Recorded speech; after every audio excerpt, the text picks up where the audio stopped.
با چه روش‌هایی میتونیم پمپ صنعتی، کشاورزی یا ساختمانی مورد نظر خودتون رو پیدا کنین؟ آیا روش محاسبه اون رو بلدین؟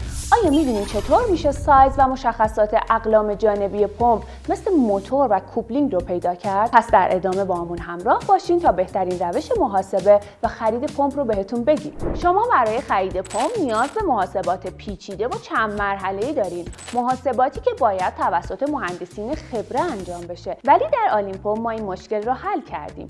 تیم مهندسی ما تمامی محاسبات و فرمول‌ها رو برای شما آسون کرده. فقط کافیه وارد سایت آلیم پمپ بشین، محاسبات پیچیده و طولانی رو کمتر از 3 دقیقه انجام بدین.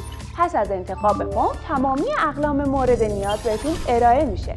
این تمامی ماجرا نیست. فروشگاه‌های معتبر در کل کشور که پمپ مورد نظر شما رو دارن بهتون پیشنهاد میشه. شما میتونید از همین فروشگاه ثبت سفارش کنید. در ضمن مهندسین مشاور ما در آلیم پمپ کنار شما هستن.